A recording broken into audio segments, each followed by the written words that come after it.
நாளைக்கு வந்து ரொம்ப சிறப்பாக நடக்கிறது. அது வந்து நாங்கள் ஒரு வருட காலமாக இந்த நம்பிக்கை குழு அப்படிங்கிற குழு வந்து நாங்கள் சிறப்பாக நடத்திட்டு இருக்கோம்.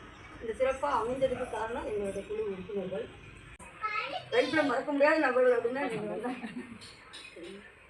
நீங்கள் கொஞ்சம் ஏதாச்சும்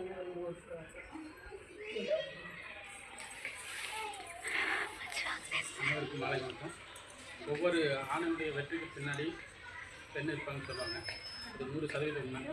ஆண் எவ்வளோதான் திறமையானவங்க இருந்தாலும் வெளியே பல சூழ்நிலைகளை சந்திச்சு தான் அவங்க வந்து இன்றைக்கி போராடி தான் ஒவ்வொரு வேலைக்கு போகணும், படிக்க போகணும், சிரமப்பட்டிருக்காங்க. அப்படி இருக்கும்போது வீட்டுக்கு வரும்போது வீட்டோட சூழ்நிலை வந்து நல்ல விதமாக இருந்தால் மட்டும்தான் அவங்க வெளியே போய் சர்வைல் ஆக முடியும். அந்த விதத்தில் நாங்கள் எல்லாமே கொஞ்சம் பரவாயில்ல, எல்லாமே கொடுத்து வச்சவங்க வீட்டில் எல்லா பிரச்சனையும் சால்வ் ஆகுது. நான் வந்து பொது வாழ்க்கை அப்படின்னு வச்சுட்டா எல்லாம் தொழிலில் ஒரு 38 வருஷம் 2020 வந்து நான் ரிட்டையர் ஆனேன்.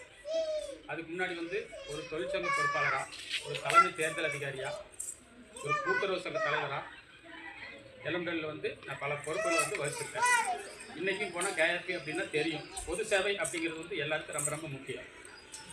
அதனால் எல்லாருமே வந்து ஒற்றுமையாக இருந்து குழுவை நடத்தி எல்லோரும் மேன்மேலும் வளரணும்.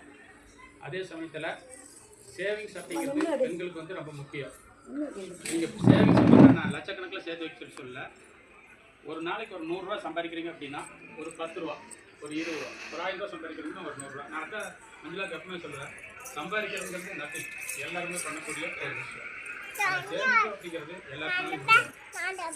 ஏன்னா நான் வந்து சேமிக்காத அதிகமாக செலவு பண்ணாலும் எல்லாம் மாதம் ஊதியம் 860 ரூபா. நான் பேக்கரி, ஓவன், ஹோட்டல்லாம் வச்சுருந்தாலும் ஒரு நாளைக்கு என்னுடைய ஊதியம்